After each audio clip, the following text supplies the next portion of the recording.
Today's class is endocrine system. We are going to see about endocrine system. So let us see some of the basics. What is the functional unit of human body? Cell. So we all know the cell is a very important functional unit of human body. So what are the components of cell? It has a beautiful well-defined cell membrane and a cytoplasm. Inside the cytoplasm you have a lot of missions doing the work of body. They are called as organelles. Together they constitute a cell, and cell is a functional unit of the human body. So who controls the cell function?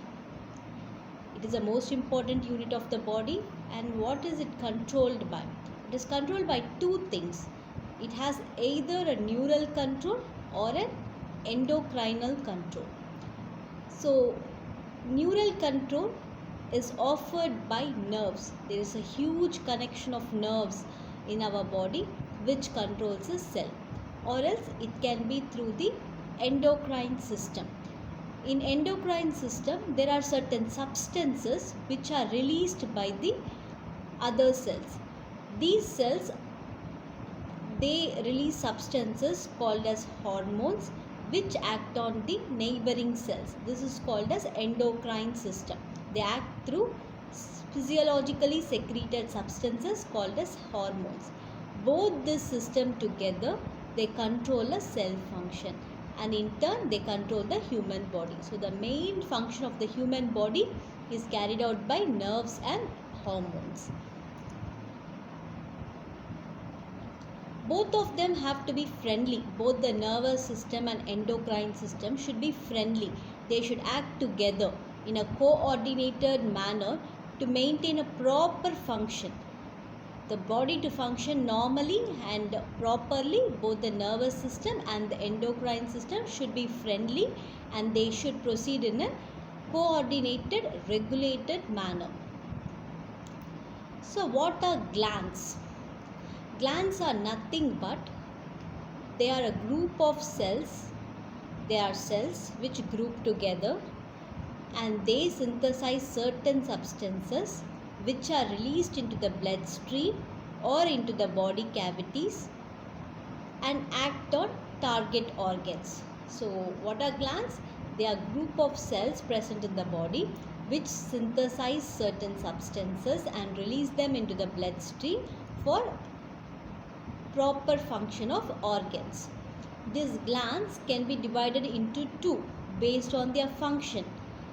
They are either endocrine glands or exocrine glands. Endocrine glands are the glands which secrete substances directly into the blood. Endocrine glands secretes hormones directly into the blood.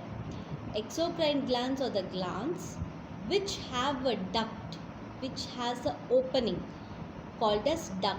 It is a tap-like opening called duct. Through this duct, it releases certain substances inside or outside the body. So the major difference or the basic difference between two glands is endocrine glands is a direct gland which directly releases the substances into the blood, but exocrine gland has a tap. It has a control. It opens the tap and releases in regular manner. See, each one is a cell. So there are many cells which are grouped together. These cells are grouped together and they form a gland. And this gland forms an opening or a duct or elongated opening or a tap called as duct. Through this duct, they secrete certain chemical substances called hormones. So the glands which present with this tap-like opening called duct is called as exocrine gland. It is called as exocrine gland. So exocrine glands are glands with duct. See this picture. You see again a group of cells. They are grouped together, and these cells don't have any opening or any tap-like structure. They directly release hormones or substances into the blood vessels. This red color thing is a blood vessel. So it directly releases hormones into the blood vessels. So this type of gland is called as endocrine gland. So endocrine glands do not have a duct. So today we are going to see about only the glands which does not have a duct. So endocrine, the word is derived from Greek. It means I separate within. So now you go back and see, these are a unit or a group of cells which secrete hormone, and these hormones are disassociated or diffused directly into the bloodstream inside the gland itself. So that is why in Greek they are labeled as endocrine system. They separate within. The hormones separate from the gland within. The endocrine glands do not have ducts and they secrete hormones directly into the bloodstream. Because they do not have ducts, they are called as ductless endocrine glands. They are called as ductless endocrine glands. They carry hormones which are released into the bloodstream, and from the bloodstream it acts on the target tissues or organs, and when it reaches the organs or the tissues, it helps in cell growth and metabolism for proper functioning of the body. So that is the importance of the endocrine system. It produces hormones which influence the cell growth and metabolism. So every human or any person you meet, they will have one thing. Whatever problem they get, they will relate it to endocrine system. If they are angry, they say I have hormonal problem. If the hair falls, they say I have hormonal problem. So everything they relate it to hormones. So the endocrine system becomes very important in clinical practice because of the production of hormones directly into the bloodstream. So what is a hormone? A hormone is a chemical substance. It is some chemical substance which is released into the bloodstream on any stimulus. For example, if you are exercising or if you are stressed, certain hormones are released into the blood. So stress is a stimulus, exercise is a stimulus, lack of sleep is a stimulus. So based on some specific stimulus, a chemical substance called hormone is released into the blood. When the hormone is released, it enters its target cell. In the target cell, it has a specific receptor where it attaches to, and when it attaches to the specific receptor, it activates certain chemical and metabolic reactions of the cell. In that way, it copes up for the stimulus. For example, let us take stress as a specific stimulus. So some kind of stress, a steroid hormone is released. This hormone enters the cell. On the cell surface, there is a receptor for steroid. It attaches to the steroid receptor, just like how you plug your mobile into the plug point. The same way, there is a steroid hormone attaches to the receptor. With the help of receptor, it enters the cell. It orders the DNA, it conveys the message to the cellular machinery and says, see, there is more exercise, more stress, we need more of steroids. That is how the hormones act. So hormones, whenever there is a specific stimulus like exercise, low glucose level, or stress, whenever there is a stimulus, that particular hormone gets released, and this hormone attaches to specific plug points called as receptors, and these receptors take the hormones into the cell, conveys the news, see there is stress, we need more hormones. That news is conveyed to the DNA, and the DNA produces lot of other substances to cope the stress. So that is how when hormones act. So this hormones is produced by two type of glands. One is endocrine and other one is exocrine. Endocrine gland doesn't have ducts, it releases the hormones directly into the blood. Exocrine hormones or exocrine glands have a duct through which the hormones are poured out. So based on their constituents, what they contain, Hormones can be divided into two. It can either be a lipid based hormones or a peptide hormones. Lipid based hormones has more amount of fat in it. Peptide hormones have more amount of protein in it. So these are the examples. Some lipid hormones are steroids, glucocorticoids, mineralocorticoids, thyroid hormones. Some protein containing hormones are adrenaline, noradrenaline, insulin and glucagon. So these receptors are present in the cell. For lipid based hormones, the receptors are situated inside the cell. For peptide hormones, the receptors are present on the cell surface. See, steroid hormone is a lipid hormone, and this is a cell, this is a nucleus, this is a cytoplasm, this is a cell membrane. So its receptor is present inside the cell. For a peptide hormone, the receptor will be present outside the cell here. The level of hormone in the blood is variable. So the hormone is secreted with the help of a stimulus. Only when there is a stimulus, the hormone secretes. Only when there is exercise, you need hormone. Only when there is stress, you need hormone. Only when the glucose level is low, you need hormone. So it is supplied only on a demand, and hormone is supplied only on the demand. Whenever there is demand, the hormone is produced. It is not produced regularly. Only based on the demand, we get more amount of hormone. So it is variable in the blood. There is no correct amount of hormone. It is variable. It is self-regulating.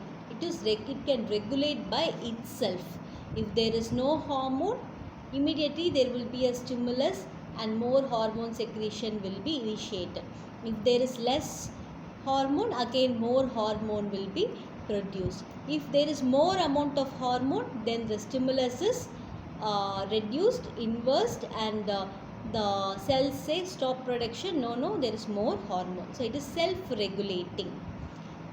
When the action of hormone reverses the stimulus, it is called negative feedback mechanism. So this is the hormone self-regulates itself by two mechanisms, negative and positive feedback mechanism. Whenever there is more amount of hormone, the cell says enough, there is more amount of hormone, stop the production. That is called negative feedback mechanism. When it stops the stimulus, it is called as negative feedback mechanisms.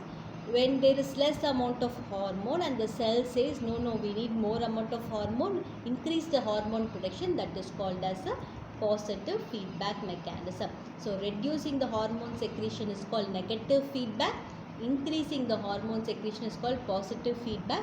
By the help of these two mechanisms, the hormones self-regulate within the normal range.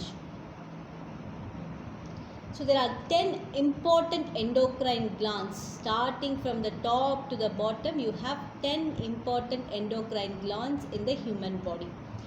So the first one is hypothalamus, which is in the highest most position of the body, and the pineal gland next highest, and third is a pituitary, then thyroid, then parathyroid, and you have abdominal glands like in pancreas, adrenal gland, kidney, and ovary and testes in males. So all these are 10 important endocrine glands of the human body which constitute the endocrine system. So it's one of the beautiful picture showing how in whole body you have endocrine organs distributed. So when you take head, you have hypothalamus, you have pineal gland, you have pituitary gland. When you take neck portion, you have thyroid gland and you have a parathyroid gland. When you come to chest portion, you have a thymus gland. If you come to the abdominal portion, you have a pancreas, you have adrenal gland, and you have, when you come to pelvic region, in females you have ovary and males you have testes. Together the ovaries and testes, which is a reproductive organs, which is a sexual organs, together they are called as gonads. The reproductive organs are called as gonads. It is ovary in females, testis in males. Ovary contains ovum, testis contains sperms, which is very helpful in reproduction. So these two together is called as gonads. So from top to bottom, the endocrine system glands is evenly distributed. Look how beautifully and evenly it is distributed in the quadrants of the body. So we'll see one by one. So we'll start from the highermost to and end in the lowermost. So first we will see the highermost, hypothalamus. So first endocrine organ which we will see is hypothalamus. It sits in the highermost position of the brain. Before going to the hypothalamus, I just want to tell you that when I am talking about the brain or the central nervous system, it means I am going to talk about the brain and the medulla oblongata. So this is a brain. This entire thing is a brain. And from this there is a garland-like structure, that is medulla oblongata. So the brain and the medulla oblongata, which continues a spinal cord, together constitute the central nervous system. The spinal cord with its nerves constitutes the peripheral nervous system. So if we have to talk about the brain is again divided into three parts. It's a big structure. It occupies the entire box in the top of your head, which is called as cranial cavity. So this entire portion is called as cranium. So the cavity, the box inside this cranial cavity is completely filled by a big structure called brain. This brain is divided into three parts. So the highermost part or the frontmost part is called as forebrain. The part which is next to your eyes is called as forebrain. The part which is next to your back is called as hindbrain. The middle part in between the forebrain and the hindbrain is called as midbrain. So brain is divided into three parts. The part which faces everyone or the eye is called as forebrain. The part which is present at the back of the head is called as hindbrain. The part which is present in between is called as midbrain. So the yellow structure which you see here is the hypothalamus. So now think which part of brain does it come? It comes in the forebrain. So the same thing, the central nervous system comprises of brain and spinal cord. The brain is divided into forebrain, midbrain and hindbrain. So hypothalamus is a part of diencephalon of the forebrain. So as I told you, the brain is divided into many parts: forebrain, midbrain and hindbrain. Again this forebrain is divided into many parts. And the same way midbrain and the hindbrain is also divided into many parts. In that, the hypothalamus is present in the forebrain in a part called as diencephalon. It is called as diencephalon of the forebrain. It is present in the floor and the lateral wall of third ventricle below the thalamus.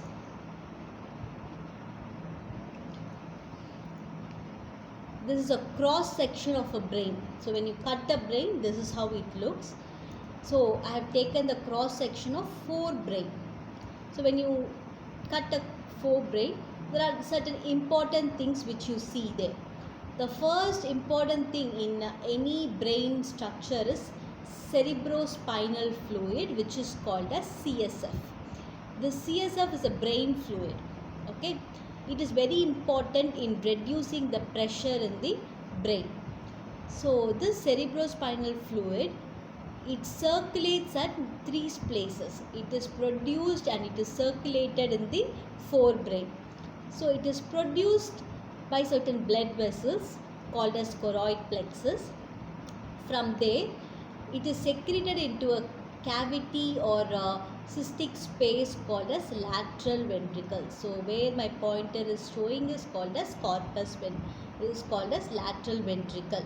Just above the lateral ventricle there is an organ called corpus callosum. This beautiful ear shaped or a cup shaped organ is called as corpus callosum. It is responsible for our feelings and emotions. This corpus callosum is very much responsible for our emotions and feeling. So this cup shaped beautiful structure is called as corpus callosum. It is marked here.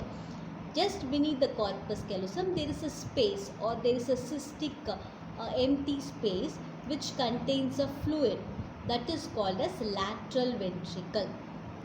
This lateral ventricle opens into another space called as third ventricle, and this third ventricle opens into another narrow tube-like space called as fourth ventricle. So the CSF, that is cerebrospinal fluid of the brain, circulates into the brain inside these three spaces: lateral, third and fourth spaces.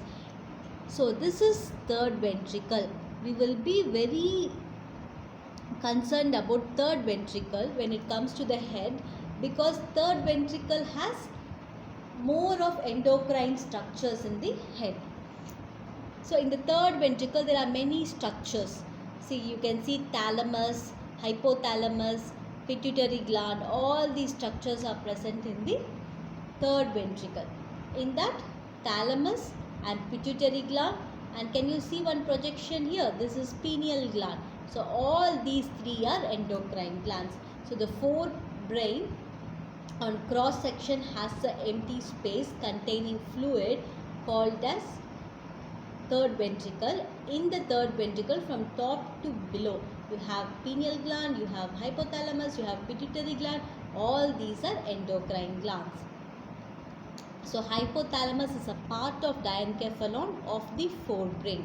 It lies in the floor and the lateral wall of third ventricle below the thalamus. Now you all know where it lies. It lies in the floor of third ventricle below the thalamus. It is connected with pituitary gland. It receives maximum blood supply. It is a part of the brain which receives the maximum blood supply. It is called as head ganglion of the autonomic nervous system, as it controls most of the visceral and metabolic activities of the body. It is the highermost structure of the brain. It is the highermost structure of the brain. It has so much of nerves running to and fro.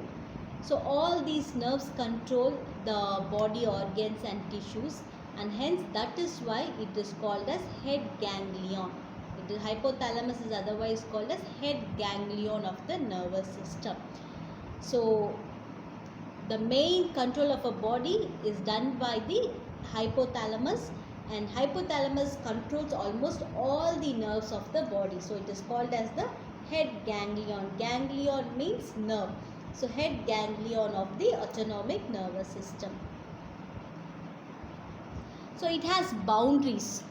So anteriorly there is optic chiasma, where the optic nerve is present. Optic nerve is responsible for our vision.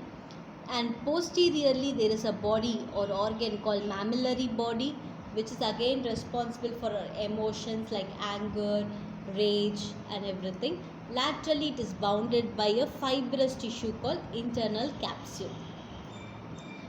So connections of hypothalamus. There are two connections, afferent and efferent. Afferent means the connections which the organ receives. Efferent connections means the connections which are given to other organs is called as efferent connections. So afferent connections, hypothalamus receives signals from the midbrain and the limbic system. So it is a forebrain, no? It is present in the front.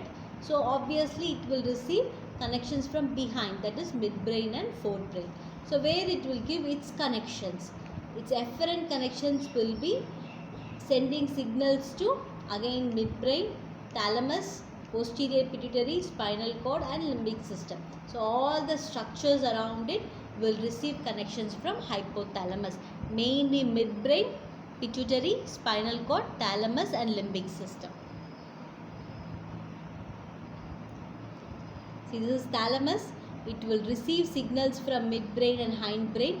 In turn, it will give signals to midbrain, thalamus, pituitary in the forebrain, and also to the spinal cord.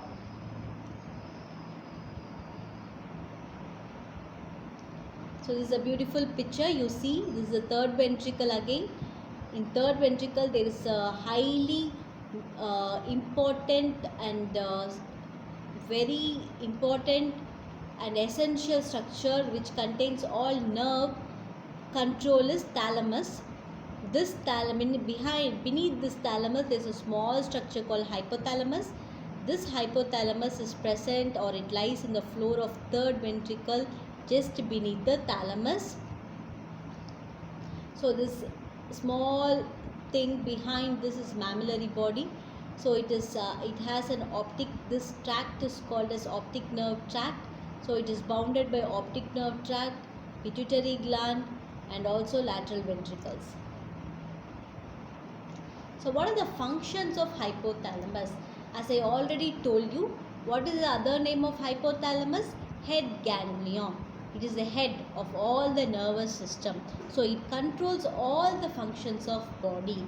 There is no function which is not controlled by the hypothalamus. All the functions of the body is controlled by hypothalamus. For body, hypothalamus is like God. It regulates the body temperature. The heat production and heat loss machinery is controlled by hypothalamus. So whenever there is increase in the body heat, immediately hypothalamus orders sweating so that we lose the heat. But when we have reduced temperature, immediately hypothalamus causes shivering, fits and all those things to bring the body to the normal temperature. The regulation of body temperature is done by hypothalamus. It is present in the highermost center. It is present in the forebrain. It controls all endocrine system. It controls all endocrine system with the help of pituitary gland.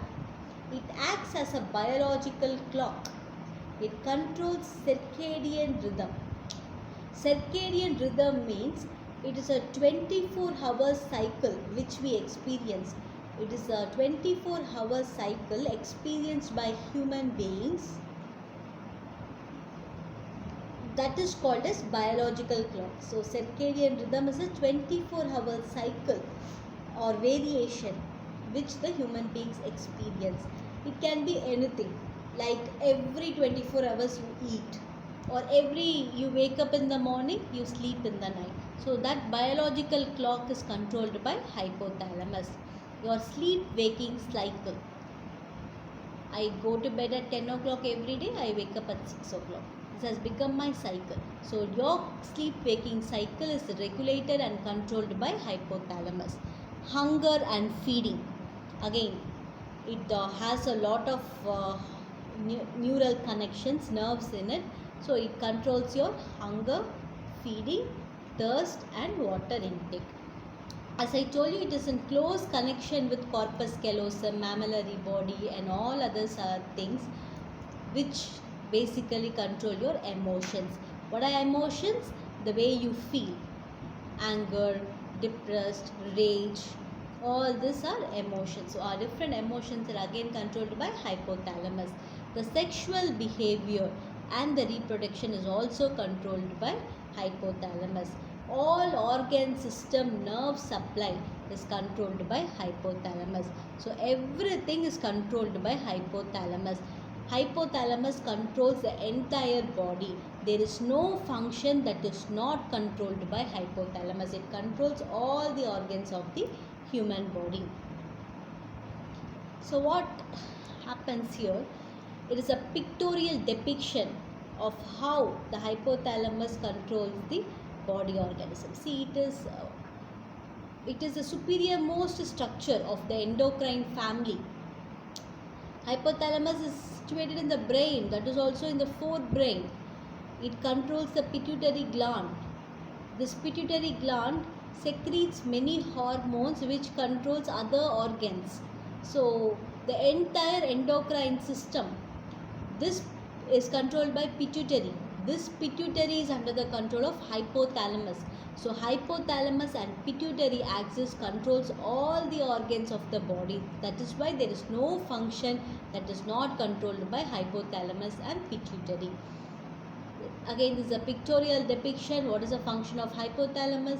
The small circle you see is pointed for hypothalamus. It controls everything: food, eating, hormones, reproduction, heart, immune response, your aging and your seasonal variation, day and light variation, night variation. All this is controlled by hypothalamus. There is no function that is not controlled by hypothalamus. So what is the clinical importance? So whenever there is any disturbance to this hypothalamus, everything goes wrong. Actually, it is a very serious condition. Your eating goes wrong, your drinking goes wrong, your emotions are very much unstable, and you gain lot of weight. Your hormones are all disrupted, that you get more hormonal problems. So this is all related to hypothalamic disturbance. So your sleeping pattern, eating pattern, everything will be disturbed. There will be sleep disturbance, there will be obesity, gastric ulcer, sexual disorders, infertility, epilepsy.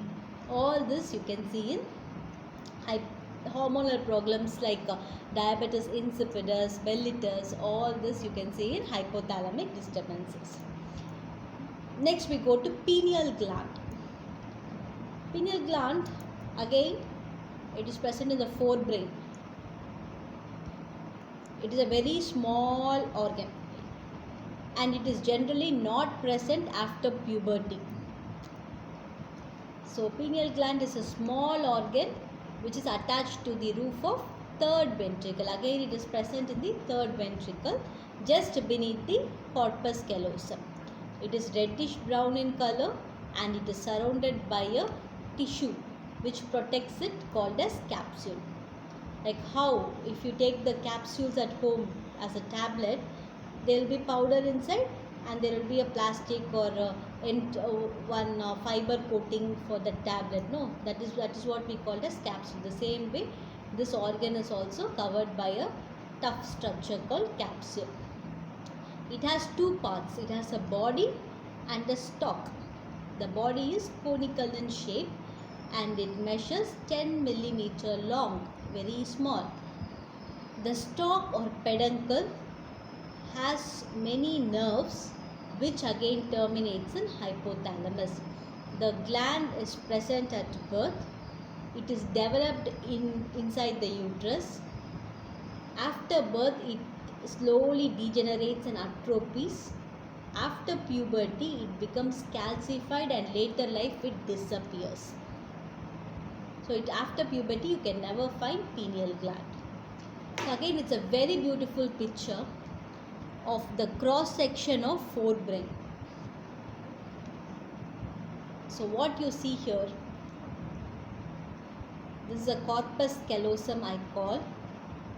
This is corpus callosum. This cup-shaped area is called as splenium of corpus callosum. Just beneath the corpus callosum, so this brown thing, pink which you see, that is corpus callosum. So when you cut the corpus callosum, you see spaces filled with fluid. Blue represents fluid. So this corpus callosum has a space called lateral ventricle. From this lateral ventricle, the CSF flows into the third ventricle through a duct. This duct is called as foramen of Monro or intraventricular foramen. So from the lateral ventricle, the CSF flows into third ventricle through intraventricular foramen. From the third ventricle, it flows into the fourth ventricle, that is fourth space, by an opening called intracerebral aqueduct.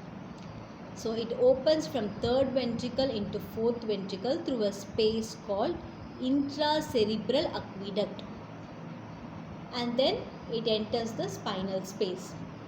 So it is a lateral ventricle, third ventricle and fourth ventricle.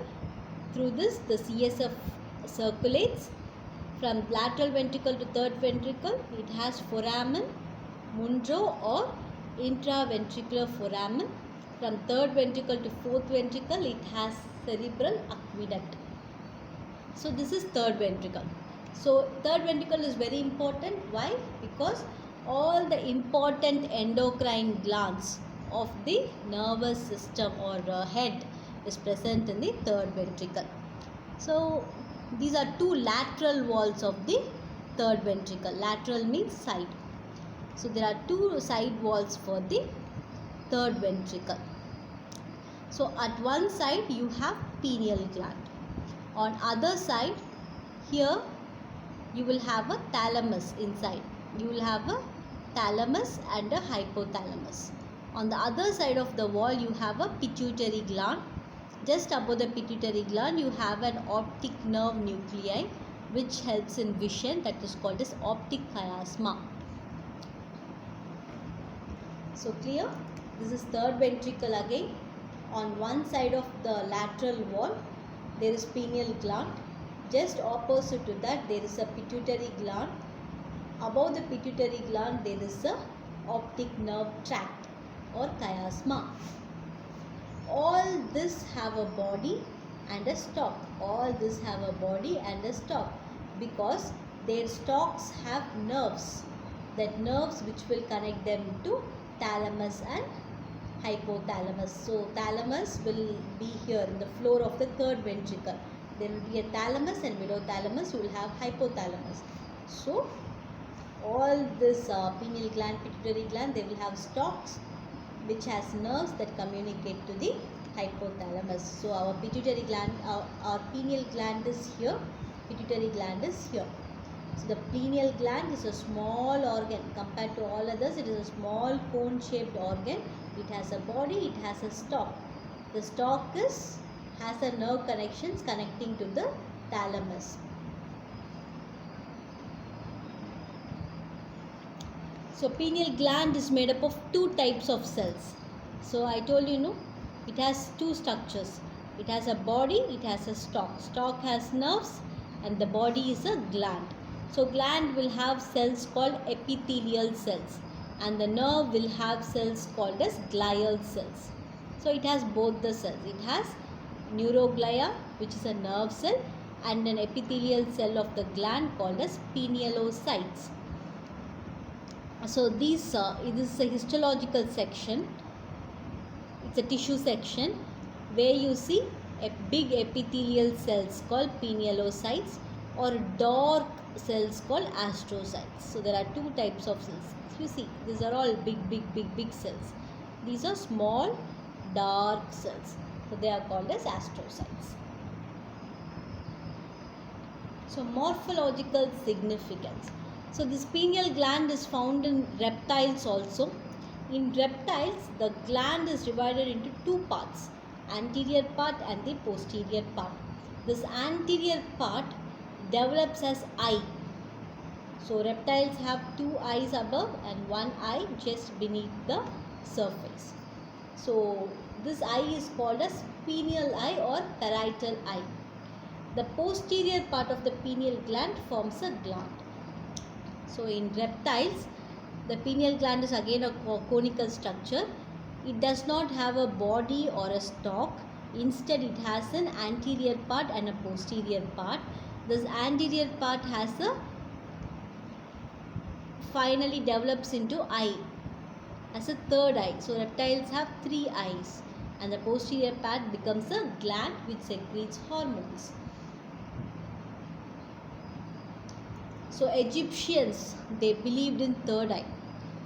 They always said that there are three eyes in any organism or species. There is always an eye. So the first concept of third eye was brought by Egyptians. So initially it was thought to be a myth. They said only stories have three eyes. There is no organism or any species that has three eyes. But later experiments in animals and reptiles revealed that the certain mammals and reptiles actually have a third eye. So the Egyptian myth is not completely wrong. In what way it is wrong? In humans, there is no third eye. Because in humans we don't have anterior and posterior parts. We have only one organ which has a stalk and which has a body. So this entire stalk has nerves and the body is a glandular part.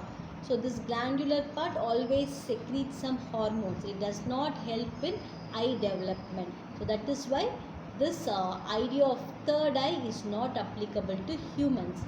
Humans have only two eyes because the posterior glandular part of pineal body is only present. The anterior part is not seen.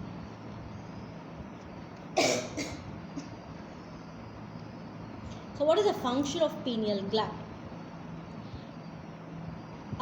It sends a lot of connections to hypothalamus. So with the help of hypothalamus, it controls all other endocrine glands.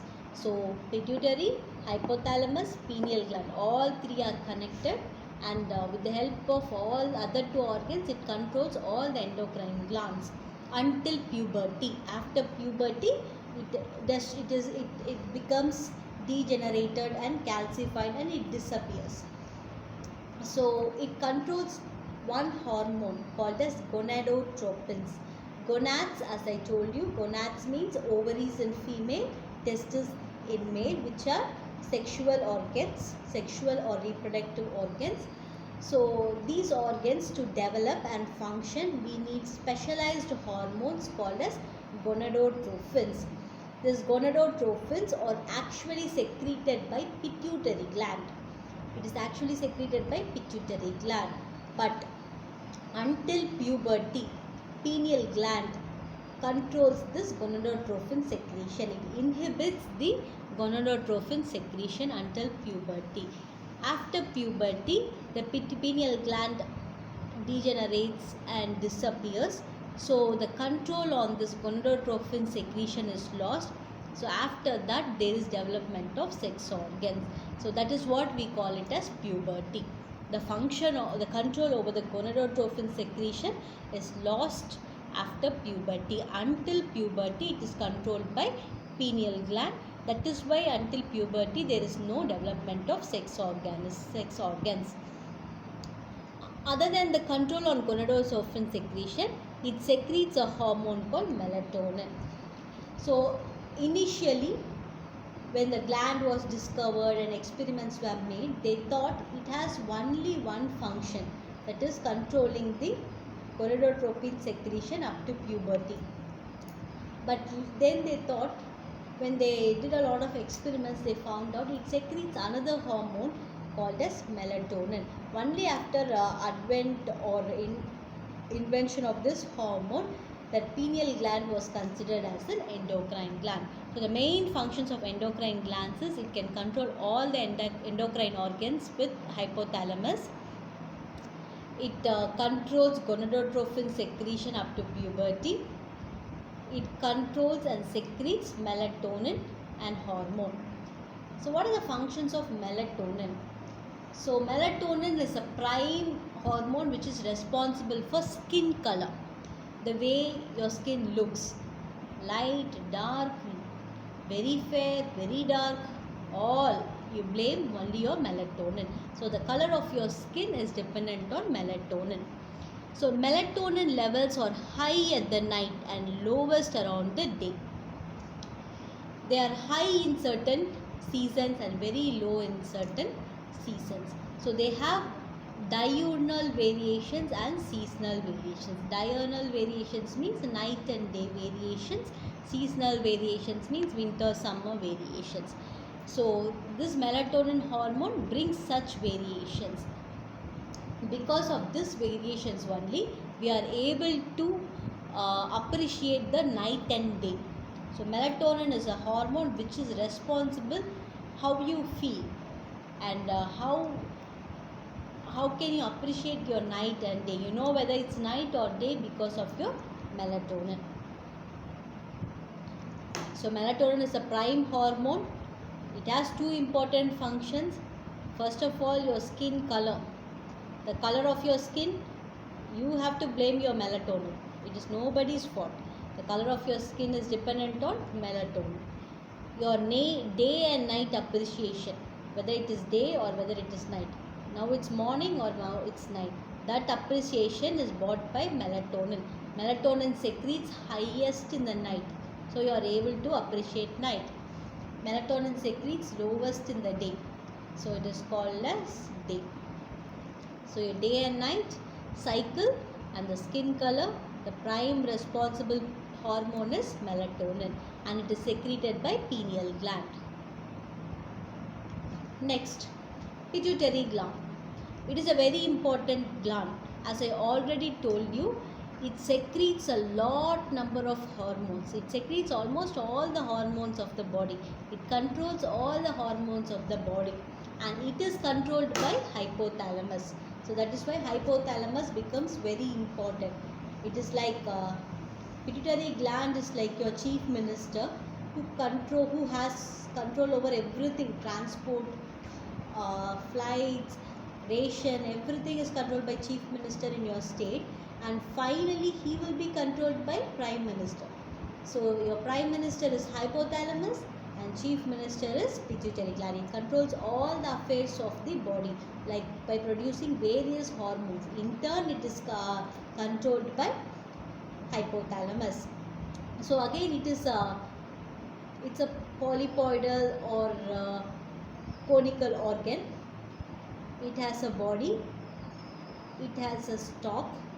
So pineal gland also had a body and a stalk. As I already told you, this stalk is very important because all the nerves enter the stalk and they go to the hypothalamus. They connect to the hypothalamus. This is hypothalamus. So this pituitary is divided into three parts. Anterior, this is anterior, this is middle, and this is posterior part. So this is called as pars anterior, this is called as pars posterior, and this is called pars intermedia. So it has three portions: anterior lobe, middle lobe, and posterior lobe. This lobe has a stalk, posterior lobe has a stalk through which all the nerves pass. So it looks like a tuber or a tube. So it is otherwise called as pars tuberalis or pars posterialis. This part does not have any nerve connection. You don't see any nerves here. So this is called as pars anterior or pars glandularis. It looks like a gland, so it's pars glandularis. The structure in between these two lobes is called as pars intermedialis. So pituitary gland again is a small endocrine gland present in relation to the brain. So you know this is the brain, you know this is the third ventricle, there is our corpus callosum is here, and there is two lateral walls for the third ventricle. In one of the lateral wall you see pituitary gland which is projecting into a small space. So this small space is present on a bone. This is called fossa. This fossa is called as hypophyseal fossa. So this gland lies in hypophyseal fossa or sella turcica or pituitary fossa. It has three names. It can either be simply called as pituitary fossa or hypophyseal fossa or sella turcica. It has a pituitary gland which is a small endocrine gland. Because pituitary gland is present in hypophysis fossa, it is otherwise called as hypophyseal cerebri. It is oval in shape. It is about 500 microgram, which is the size of a small groundnut or a peanut. It weighs only about a 500 microgram. It measures 12 into 8 millimeter, which will be around only 1 centimeter. It will be only around 1 centimeter. So it is just like your nut, like your nuts, like peanut, cashew nut. So it has a stalk, and this stalk attaches to the hypothalamus in the third ventricle. So this is a depiction of pituitary gland. So the gland consists of two main parts. It originates from two different cell types. It can be anterior pituitary or posterior pituitary. Anterior pituitary is otherwise called as adenohypophysis. It develops from pharynx, otherwise called as Rathke's pouch. Another part is posterior pituitary. Because it has the nervous tissue connecting the brain, it is called as neurohypophysis. So there are two subdivisions of pituitary gland, adenohypophysis and neurohypophysis. Adeno means gland, so the cells here will be glandular epithelial cells. In posterior pituitary there is only nerves, so you will have all the glial cells. So again pituitary gland will have two types of cells. So how do they develop? There is two tissues which will come. One down from your foot pipe called as pharynx. Your foot pipe is there, no? Pharynx. From there will be an outpouching that is called as Rathke's pouch. From the brain, diencephalon, that is forebrain, there will be one outpouching. So both this will start growing in the third ventricle and they will develop into a conical tissue mass. They will develop into a conical tissue mass. So that makes the pituitary gland. So the lobe which had nerve tissue coming from brain becomes the posterior lobe, that is neurohypophysis. The tissue which entered from below, from the pharynx, becomes the glandular part, that is adenohypophysis. So totally the development is from two tissues. One is Rathke's and other one is some nervous tissue. And it has two parts, anterior adenohypophysis and posterior neurohypophysis. So again, adenohypophysis can be divided into three parts, that is anterior lobe, intermediate lobe and a posterior lobe. It has different names. Anterior lobe is otherwise called as pars anterior, pars distalis and pars glandularis.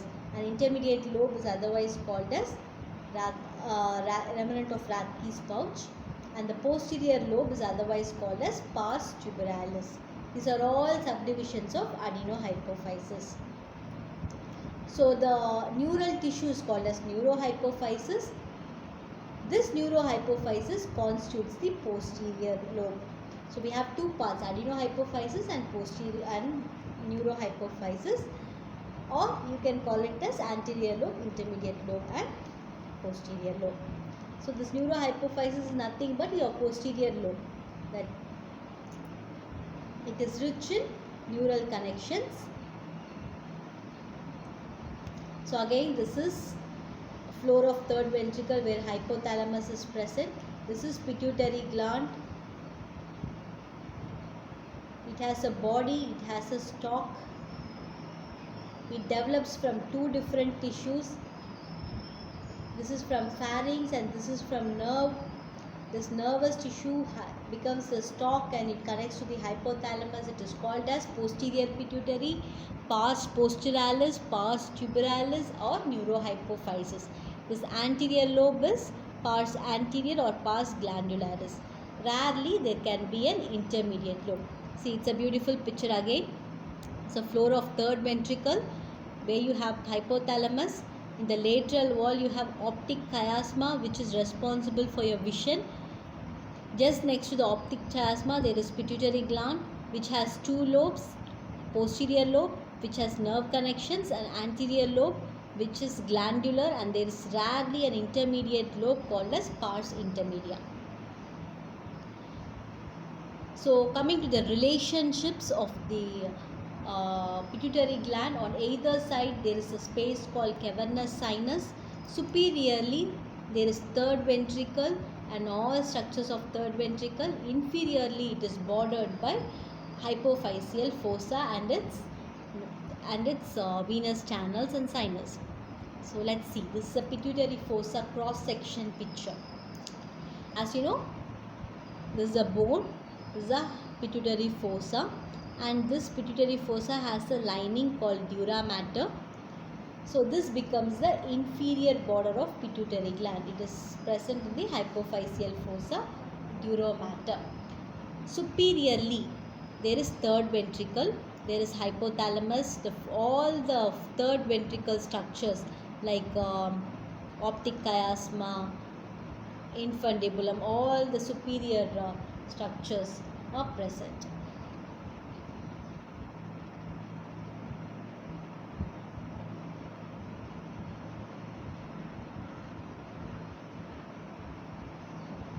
Okay, and on lateral side you see two spaces of the skull bone called as cavernous sinus. So pituitary gland is supplied by arteries called as hypophyseal arteries, which are the branches of internal carotid from the neck. The blood from the pituitary gland along with the hormones leaves the gland via short veins and enters the dura mater. So what is the function of pituitary gland? It's an endocrine gland, which means it produces hormones. Both the anterior and the posterior pituitary produces a lot of hormones, which in turn controls many organs. Many hormones which are essential to the organs are produced and controlled by pituitary gland. Pituitary gland is in turn controlled by hypothalamus. Because pituitary gland produces many hormones and controls many endocrine glands or all the endocrine glands, it is called as master of endocrine orchestra. It controls all the endocrine organs. Because hypothalamus controls the pituitary gland, which is the master of endocrine orchestra, hypothalamus is called as head ganglion. So as I already told you, pituitary gland, otherwise called as hypophysis cerebrae, is divided into anterior and posterior parts, and rarely intermediate part is present, but it is not secreting anything. The intermediate part of pituitary does not secrete anything. So there are two parts, anterior pituitary and posterior pituitary. Anterior pituitary secretes 3 hormones, posterior pituitary secretes 2 hormones.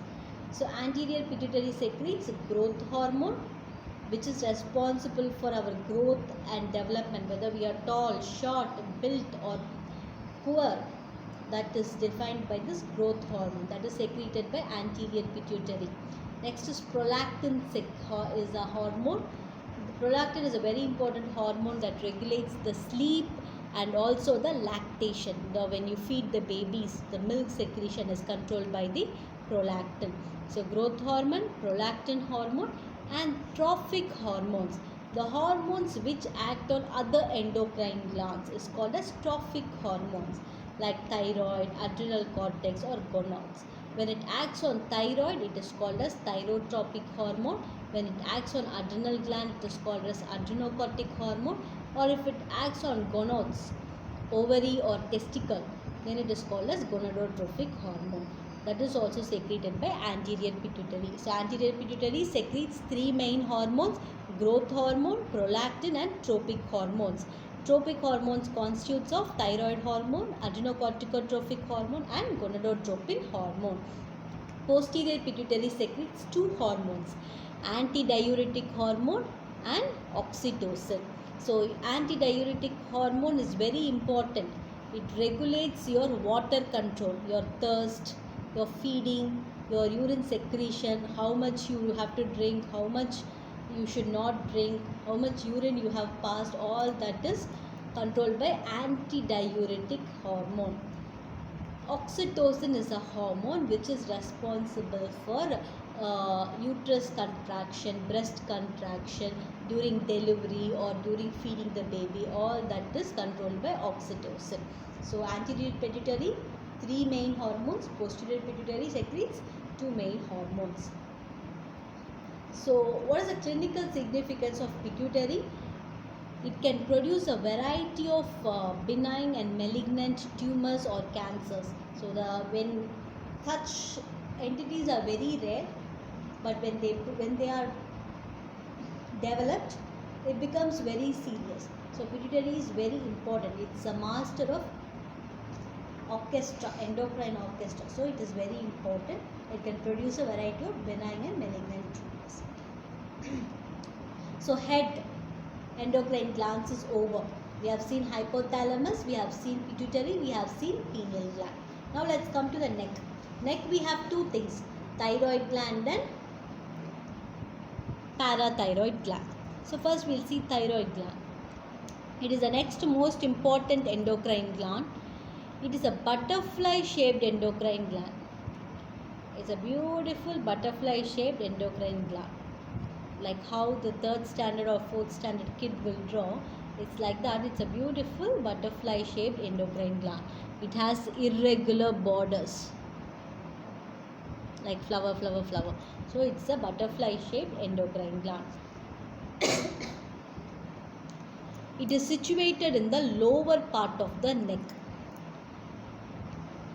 in the front of larynx or trachea, in the front of your air pipe, at the level of 5, 6, 7 cervical vertebrae and the first thoracic vertebra.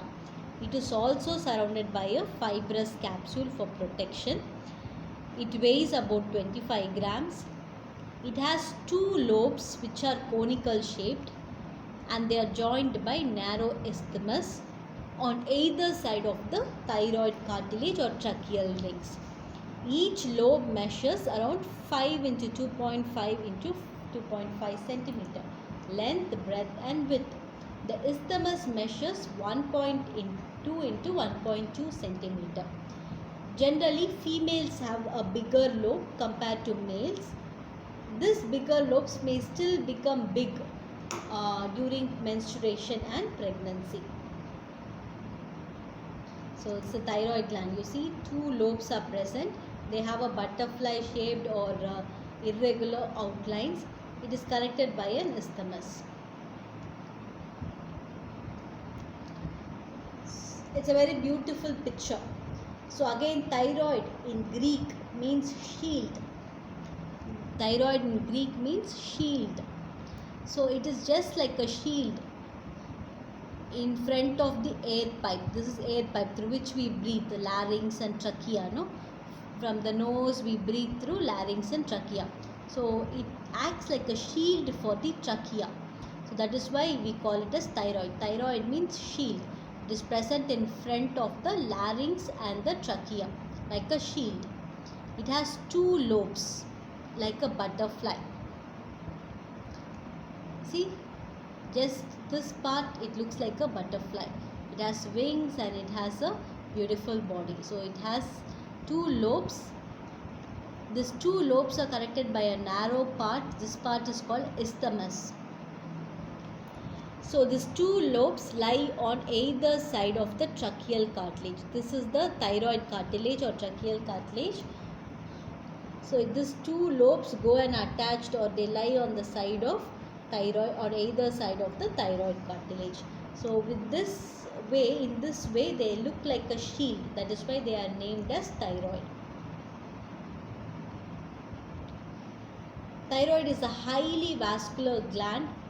It is supplied by superior and inferior thyroid arteries. The blood from the thyroid is drained into the internal jugular vein through superior, middle and inferior thyroid veins. The nerve supply is by recurrent laryngeal nerve. That's why any thyroid problem will cause very rough voice, which they call as hoarseness of voice, because this recurrent laryngeal nerve will also supply the vocal cords. So any compression on this nerve, when the gland becomes big, or any disturbance in this nerve will cause a rough voice. The lymphatics is drained through the lymph nodes of the lower neck or upper neck, most commonly upper deep cervical nodes. So coming to the histology, when you do the tissue section and see, you will see 2 types of cells. One is follicular cells and other one is parafollicular cells. Mostly follicular cells are more compared to the parafollicular cells. These follicular cells are spherical cells They are lined by cuboidal epithelium and they contain a thick proteinaceous material called colloid.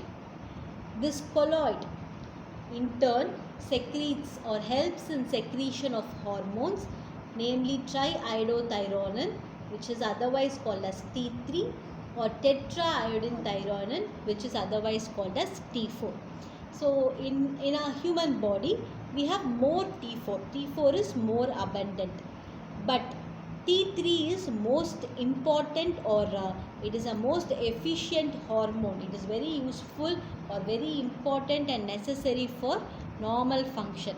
So that is why how much ever T4 is produced, all the T4 is finally converted into T3 by the cells.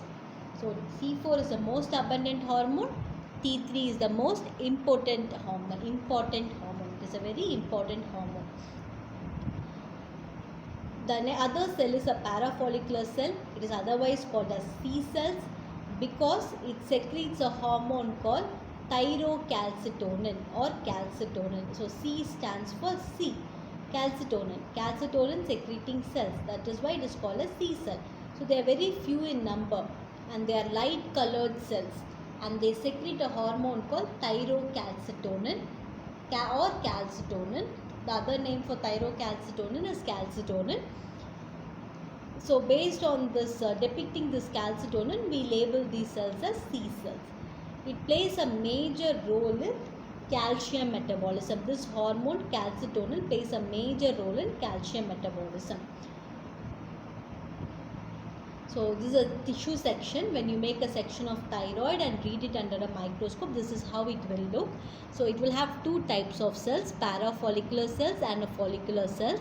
The parafollicular cells are of various sizes. They are of different sizes. They are small, they are big, they are of different sizes. They are all spherical in shape.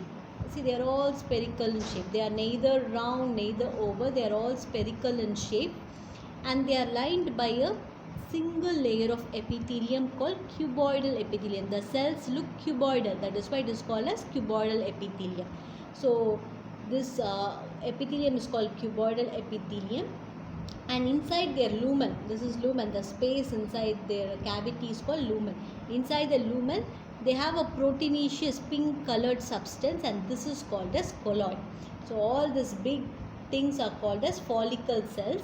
These follicle cells are nothing but they are large spherical structures which are lined by cuboidal epithelium, and they contain colloid in their lumen.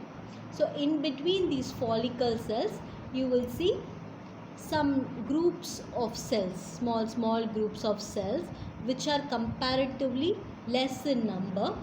These cells are called as parafollicular cells. This parafollicular cells is otherwise called as C cells because they secrete calcitonin. From this colloid you can secrete from colloid as a precursor various thyroid hormones are secreted like T3 and T4. This colloid is otherwise called as thyroglobulin. So iodine is very much important for formation of thyroid hormones. As I told you, first colloid should be formed, which in the colloid there is an important protein called thyroglobulin. From this thyroglobulin there are two important hormones that is produced, that is T3 and T4, triiodothyronine and tetraiodothyronine. There are two proteins which are produced. So these two proteins, to develop you need colloid. For colloid to enter the follicle you need an important mineral called as iodine. So iodine is essential for the formation of colloid and the thyroid hormones, and this iodine is obtained only by food, only through the dietary sources. So there are certain iodine rich foods. So most commonly we hear any thyroid problem, the layman terms, they say you have to eat iodine containing salt, which is a sea salt or a crystal salt.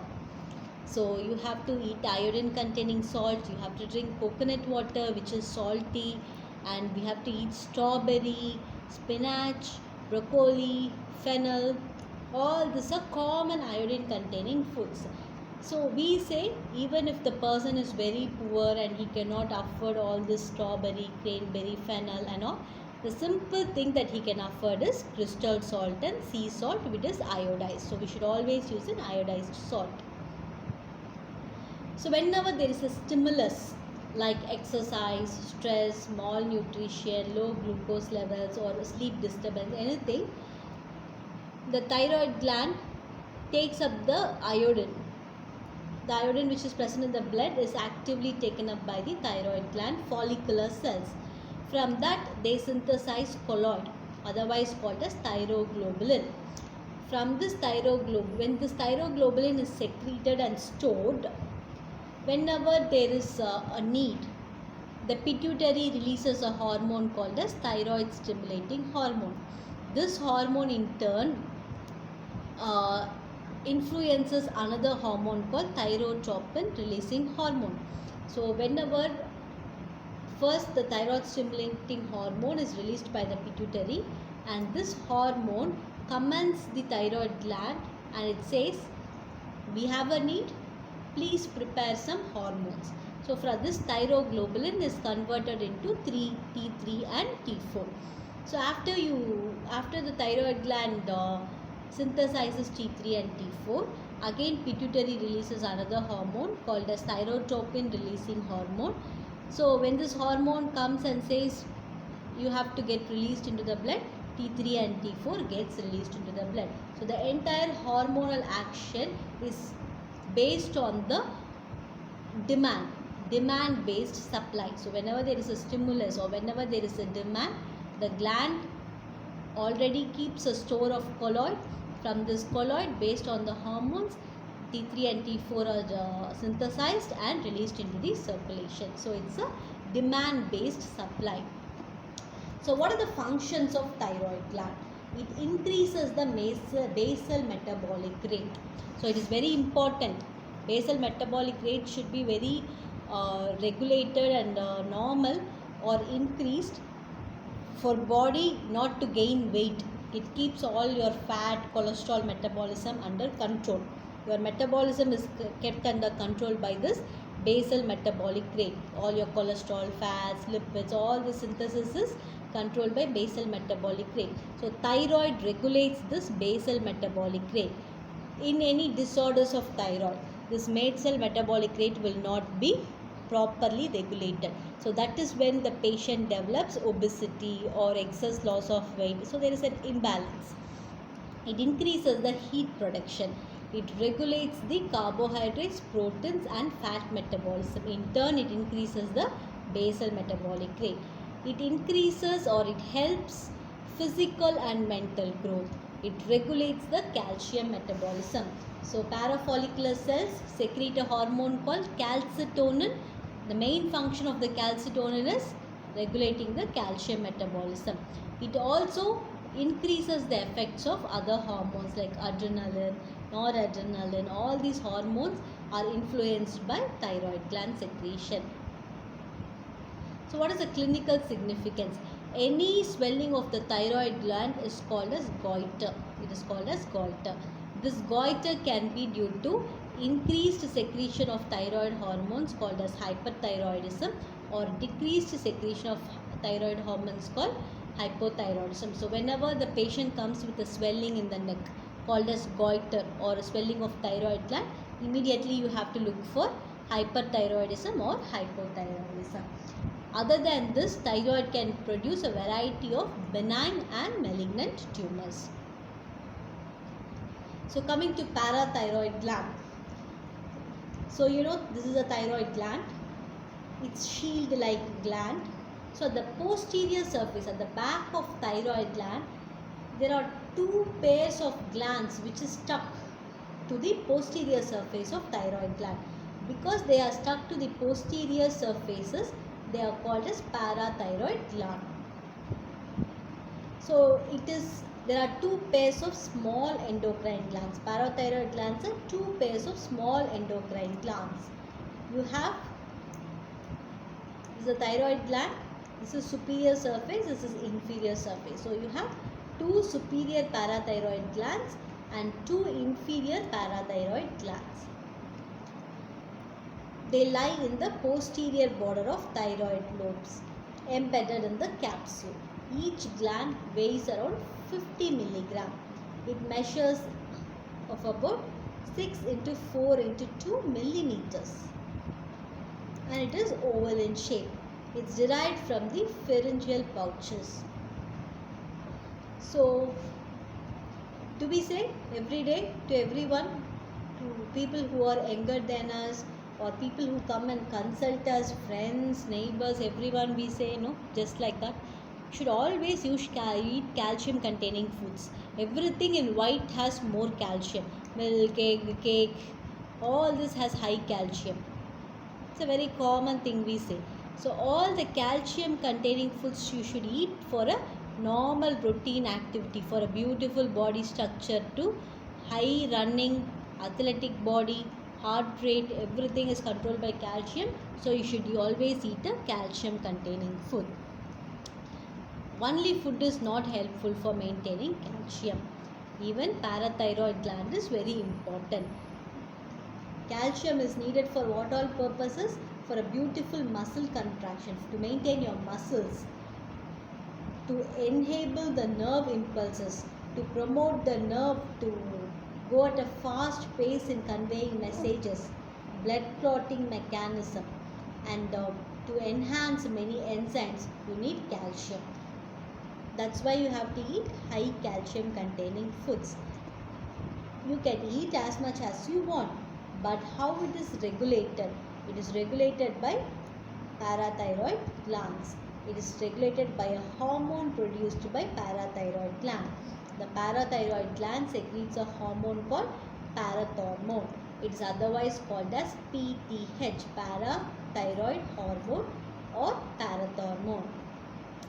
This parathormone, with the help of thyrocalcitonin, which is secreted by thyroid gland.